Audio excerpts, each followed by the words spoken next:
Welcome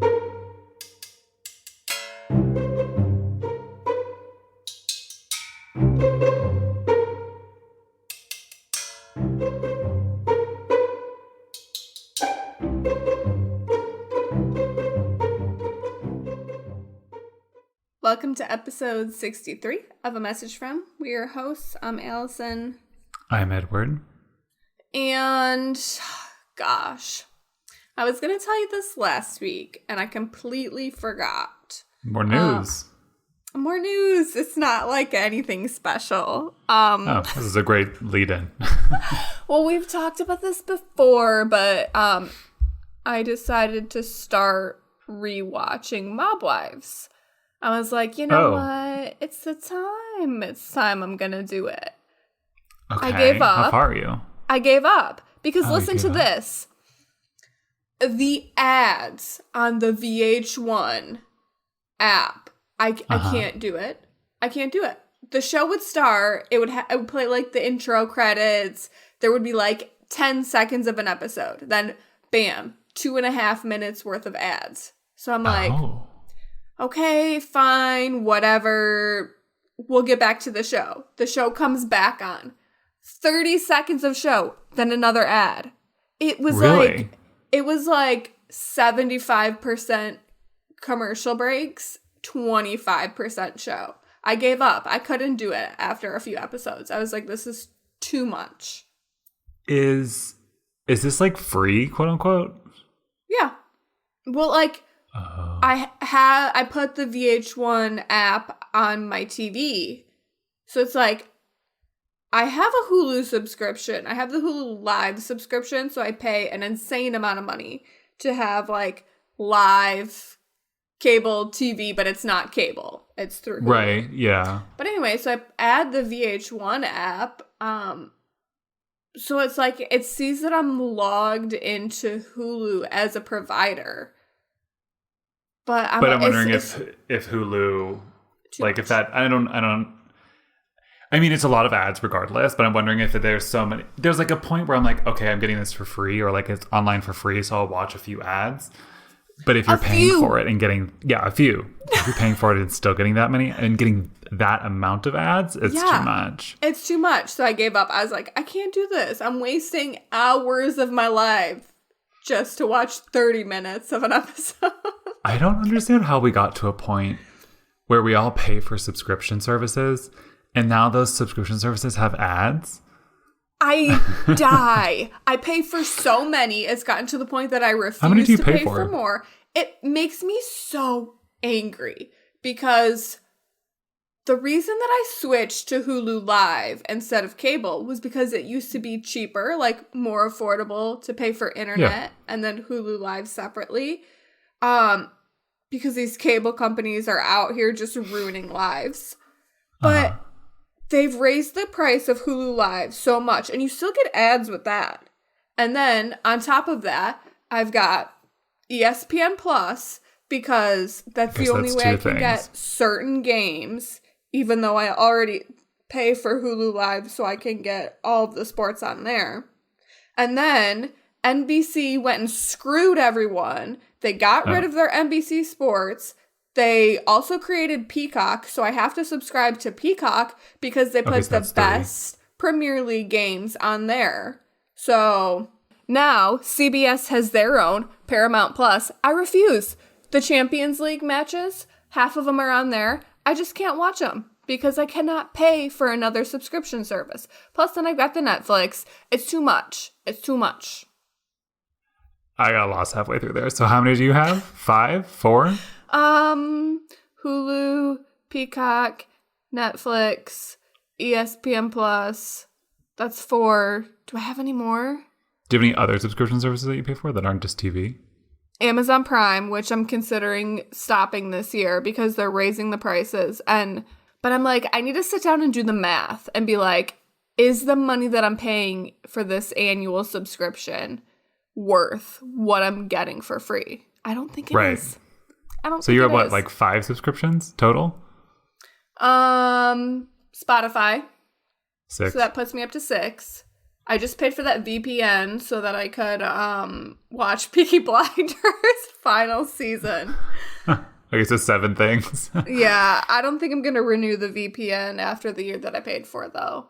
Well, that's the thing now, too, is a lot of these things or a lot of these services, I feel like, are just putting out things that it's hard now because if you feel like you have to have everything so that you can watch everything, right? There's always some hit show on XYZ service. Yeah. But at this point, it's like, I'm going to pay for as long as that show is on, or I'll wait until it's done airing. I'll pay for a month, binge it all, and then cancel the subscription. And I feel like that's just how it has to work now. Yeah.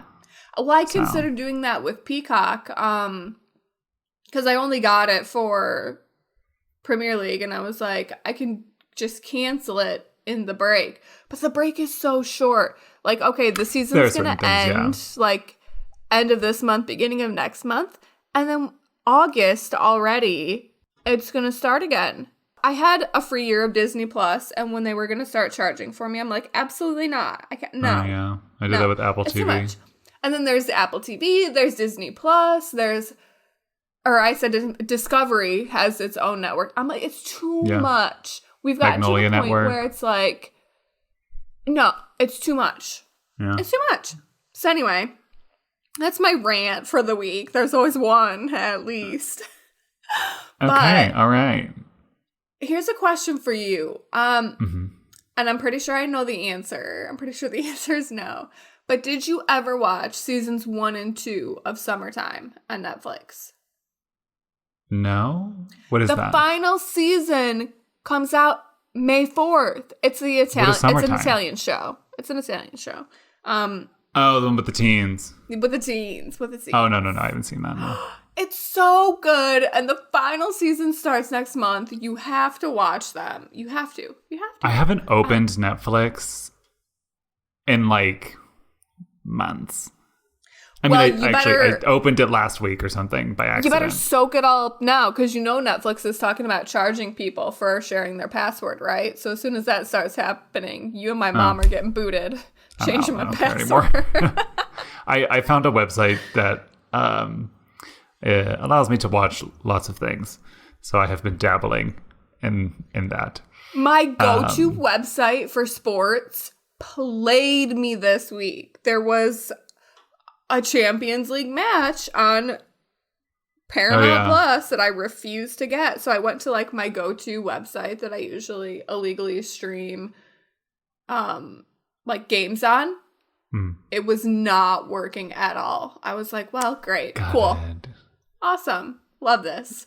Who was it? Liverpool. We were playing Benfica. Okay. I get like 1,000 notifications when there's any Champions League match on, and I just swipe right, delete, because I don't usually care. That and the fucking, what is it called? The African Cup? Oh, African Cup France of Nations. 24 is out here, like, oh my God.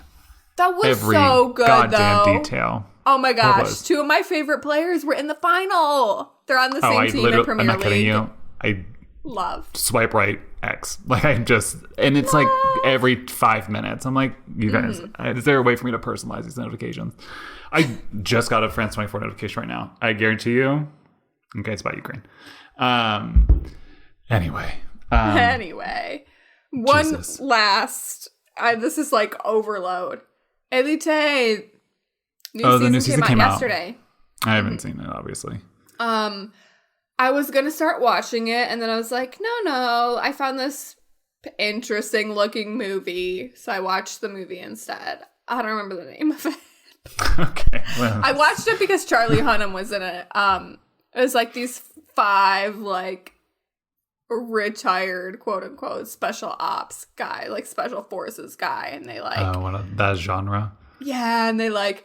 go into South America and like try to shut down this drug lord and steal all his money, and then like crazy things ensue. It was Lord. A whole big thing, but okay. Well, it's so good you don't even remember the name.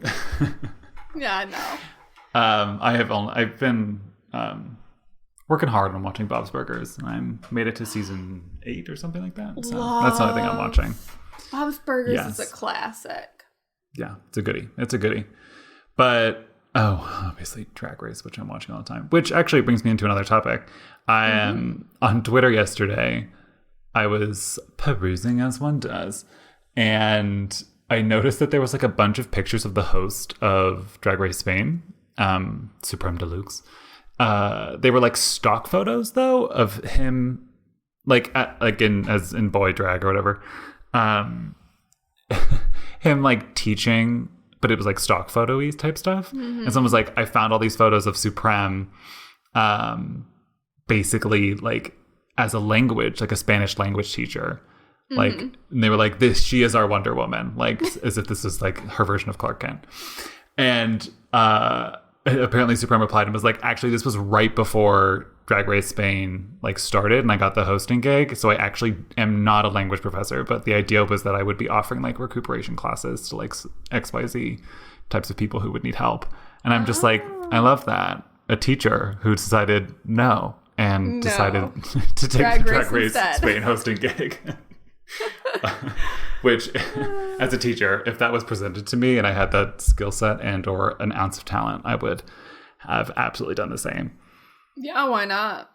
God, the pictures are really funny though. I was like, is this him or is this just like a stock photo? And it is him. So love that for him. Yeah. Okay, so we've talked about this before. The themed weeks at Lidl. So yeah.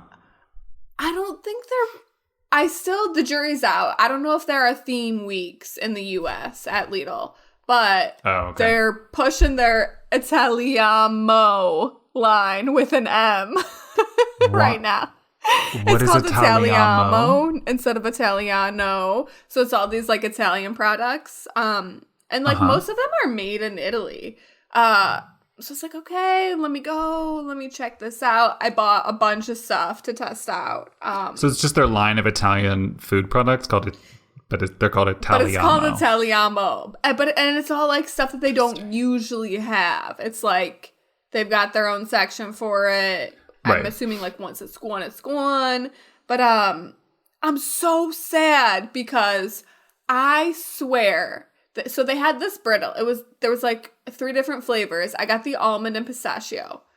I put it in my cart. It did not come home with me. I have no idea where this ended up.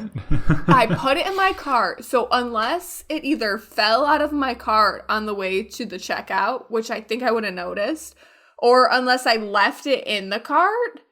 That sounds more accurate. I don't know. That sounds more accurate, but I swear, like, when I was unloading, I feel like I would have seen it in the cart, you know? And then I would imagine. But I checked the receipt. It's not on the receipt, so I don't know what happened to my brittle, but well, next time. I'm sure the brittle will still be there. I'm assuming that Italiamo comes from a mash of Italiano and Andiamo. I didn't really get the Andiamo thing. I just was like, I don't know why they're not just calling it Italiano. I don't get it, but it's got to be Andiamo Italiano smashed together, right? Let's go eat Italian food. Or would it be like Italiamo, like amo? Also could be amo, like I love Italian food. Yeah. We'll have to ask Lidl's.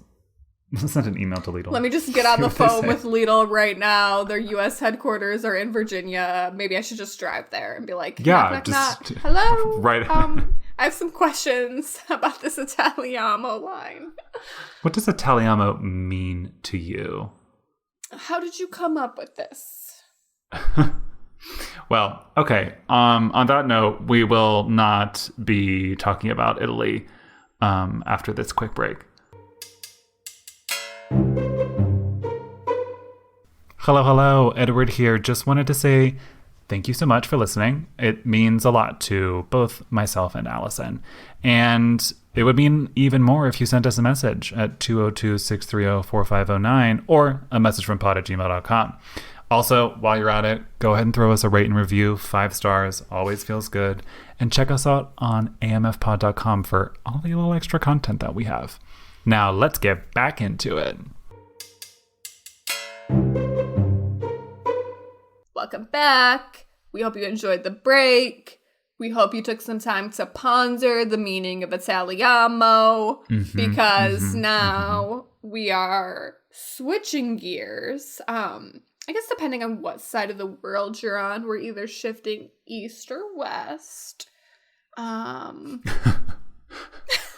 Okay, yeah. And we've got a message from Lauren, so let's take a little listen.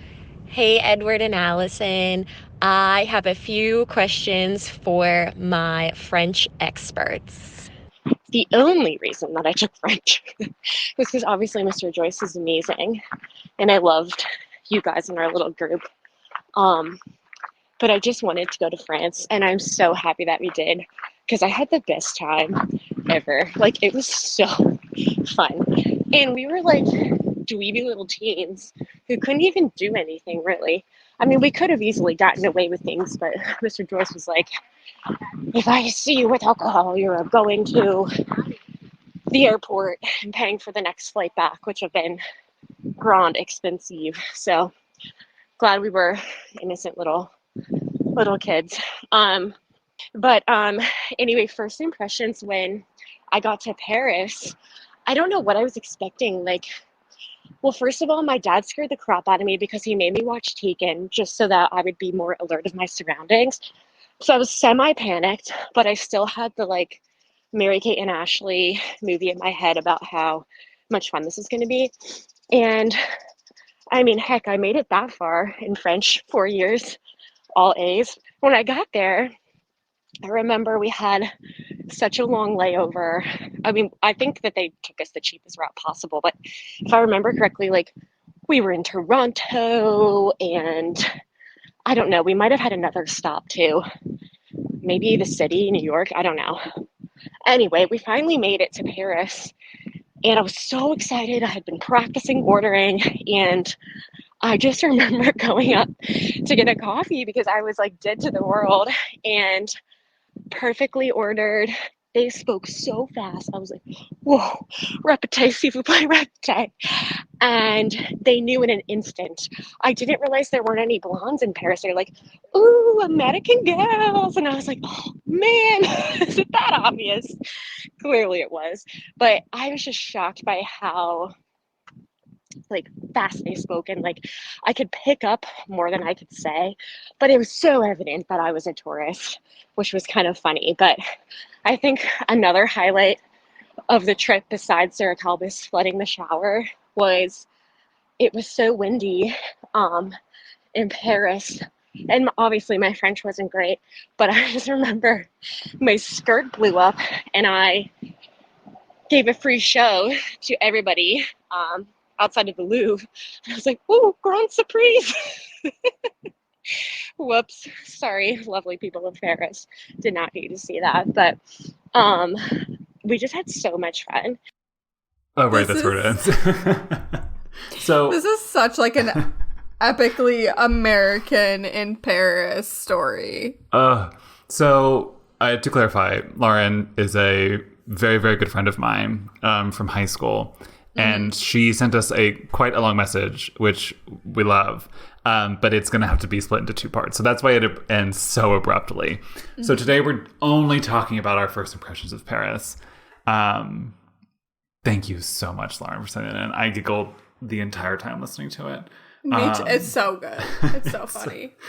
I do not remember her flashing all of the LPP, the lovely people of Paris, in front of the Louvre, but it makes complete sense in my mind. Oh my God. So, first impressions of Paris. I mean, I don't even fucking remember. It's been so long. But yours was more, quote unquote, recent. Mine was more recent. It was only, what, like 5 years ago, 6 years ago. Oh God, that's still so long. 6 years. Can you believe it was 6? Was it really 6 years ago? It was 6 years ago this month. Wasn't it? Oh no, it was in April. I guess you're right. End of April. Yeah, I left in May. God. Yeah. April. I remember it pretty well though. 6 years. Partially because it's on camera. Most you're of welcome. it's recorded. Yeah. But a lot of it's recorded. A lot of it, yeah. I have to say though, I mean, even when I got to France after having studied French for many, many, many years, even in university, I was like, my French is not on the right level for this. Obviously, living there, no. It improved rapidly. But I don't think there's any way to really prepare for that. But no, I mean, I live in Spain. I wake up in Spain every day for the past, 7, 8 years now. And I still don't feel like I speak Spanish at any given point of the day. And even more so with French now.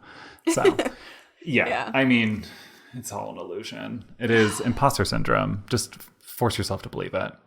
Yeah, and you will. Confidence is key. But I will say, I was with her in Paris when we went that first time, obviously, and no amount of imposter syndrome and or self-esteem and or confidence would have sold any of our levels of French. I'm pretty sure we were like in Monaco, and one of the girls we were with said like, "Thank you very much," like "Merci beaucoup," and the way she was saying it, she kept like, was nice. It sounded ass. like she was putting an L at the end. Yeah. And so she kept saying like nice ass. And the waiter was like, stop saying I have a nice ass. And we had no idea what cool was at that point. Yeah. And we were all very confused. And then we figured it out later. But yeah, anyway. So. I am literally the embodiment of, I don't know if you can call it a meme, but it's like, it was like a hit tweet or something recently. It's like the millennial urge to, and then one of like the most popular ones to say like, I could live here, I could move here like 2 seconds after going to a new place. That's me. I literally, it doesn't matter where I go. It's me. So that was me in Paris, right? Before I had gotten there, I was like, oh yeah, I'm Paris. I'm sure it's fine. I'm sure I'll like it. Whatever. No big deal. Like, happy that I haven't been living there this past year. And then we step off the train. It was a bit of an adventure. I mean, we talked about the adventure. Yeah. The rain, the trek, whatever. But like, immediately I was like, I could live here. I love it here. This is the best. Yeah, this is the living life. in Paris is the shit. Don't let anybody tell you otherwise. Paris is exactly what it's cracked up to be. Oh, absolutely. And I love it. Why would you want it any other way? Yeah. No, yeah. It's very fun when something lives up to the fantasy. 110%. I mean, so Paris. I mean, I was in Paris like 11 years ago for the first time. I've now been back 10 times, I think, or 11. I can't remember at this point. But it's hard for me to remember things, but I remember being so confused when I got on the RER 11 years ago for the first time, because no one had told us that those types of suburban trains exist. And we just got on one. And I was like, this metro is 2 deckers. Like, it's a double decker. Like, it doesn't make any sense. Lo and behold, I wasn't on a fucking metro. But I don't even know what RER we were on or where we were going from or where we were going to. But I just remember getting on and being like, this thing is fucking huge. I was like, this is a legit train. And then, of course, RERs then began to plague my life quickly after that. Yeah. I think that's an easy thing. That's an easy thing to get confused for us, though, coming from the U.S., where that's trains not don't exist. Trains are for cargo only, and not the human kind. Sad, so sad. Oh, sad. Although Annie was just on an Amtrak from Philly to Pittsburgh, and I was like, I didn't know that was even possible. Yeah, I have taken an Amtrak from D.C. to New York. It was affordable. You can do the train from like Michigan. Well, DC, New York makes sense. To like New York, Chicago. New York, Connecticut. That's a popular route, but there's so few, and it's not that popular. Like I couldn't name a single like train that people legitimately take very frequently from out of Pittsburgh. No. Please prove me wrong, but I have no idea what they are. Sad. But I just remember. I'll never forget this again, probably because it's on video, but my first time seeing the Eiffel Tower. Oh yeah, it's definitely because it's on video. Shock and awe. But you played me. You did it on purpose, but I'm happy you did. And play you. Actually, I don't really remember. How did it go down? So we were on the bridge. We were on bridge. We were on bridge. But Alexandre Toit, the prettiest bridge ever, right? Sure, yeah. I mean, very pretty bridge. Yeah. Still, So anyway, yes. we're looking at this pretty bridge. Another thing too is like there was a lot going on. There were 2 brides doing like photo shoots. There is on the literally bridge. always a bridal photo shoot. If not at the Eiffel Tower, then at least on that Yeah. stupid fucking bridge. There's always a bridal photo shoot. There were 2, so a lot's going on. I'm distracted. There's the bridge. There's the photo shoots. It's just Paris. It was sunny. It was nice. Oh, it was so actually that- very nice weather. Yeah. So then you were like, you see it. And I'm like, see what? Like, what do you mean, see it? And then you pointed to the Eiffel Tower. And then I saw it. And I was like, oh Yeah, I don't know how you God. didn't see it. I guess because I you was were busy, preoccupied by all the things that were happening in our close vicinity. There was a lot But going on. yeah, So that was like a very exciting moment for me. lucky you. I remember running down the main hall of Notre Dame because I was afraid of somebody who came up to me with a friend. We ran down that. That's a big thing that sticks out in my mind. Yeah. But I it's hard because I'm trying to think remember- of just things in Paris, and a lot of the stuff I'm thinking of is like when we were in the South. I remember us accidentally cutting in line at Notre Dame, and then the people behind us were like, what are you doing? That is not the end of the line. Like, because you know how Oh, I there's don't remember that. there's a road so people can drive, and then there's like the bridge before, right there. yeah, So, yeah. so we're walking up, like the angle we were walking up, cars were going. So obviously these people aren't standing in the street about to get hit by a car, right? Yeah. So the No, line was yeah. like separated. So the way we walked up, we only saw like the front half of the line because cars were going by. So we're like, okay, end of the line, hop in.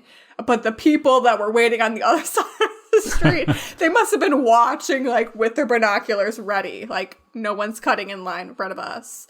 I remember fair, that. very fair. And then once the car stopped, we turned and looked and we were like, oh yeah, there actually is like a long line.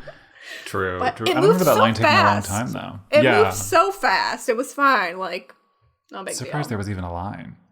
Yeah. Because truly, they just like let people walk in and out of that. Well, they used to. No one walks in and out of it now, obviously. But it moved really quickly. What else do I remember? So this was after we had already been living in France for quite a while. So the usual like language barriers and shocks and like things like that. We didn't really deal with any of that. At least I didn't my first time in Paris. But I don't remember if I did my first time. I remember I remember hearing accordion music and being like, yeah, I fucking hate that in real life. it's so funny because I love it. I'm the opposite. I absolutely love it. It makes me so excited. I love accordion music. What else? Oh, I remember the first time I got on line 1 in Paris. The line that has, well, I think now there's more than one line that has suicide doors. I'm not entirely sure. It's been a while. But that, I think at that point it was the only one that had suicide doors on it. And I remember being like perplexed and also like very scared that I would get trapped in it. So, see, to me, I don't even think of them like that. I'm just like, wow, these are so fancy. Like, this is so nice. Every time But I I'm come across in my head, I'm one, like, 'cause how they're does it so know? Beautiful. How does it They're so know? beautiful. I don't know. But Exactly. I'm like, I don't know who operates this. Also, I don't know who operates line 1. I never saw a driver on line 1. I'm pretty sure I you don't can know like. if I've ever seen a driver. I just don't pay attention to it. Well, I remember because I just would be assume they're in in the either the box. front or the back Yeah. of line 1 sometimes. I mean, to be fair, I lived there, so I was on that fucking line a lot. And you can see, like, kids would, like, if there was a kid around, you know, they'd, like, sit on the front or the back so they could, like, watch the metro train move. So I don't actually know if... I kept always wondering, like, if there was an actual driver or if everything was just automated, which then scared me because I thought one day I would get stuck in the doors. No, I always just assume there's a driver in there, and I guess I have seen them on occasion, but I never really look for them.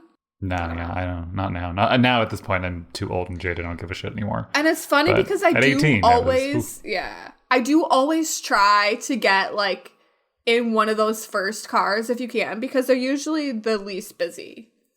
It depends on which metro stop you're on. Yeah, I feel like the front is always less busy usually.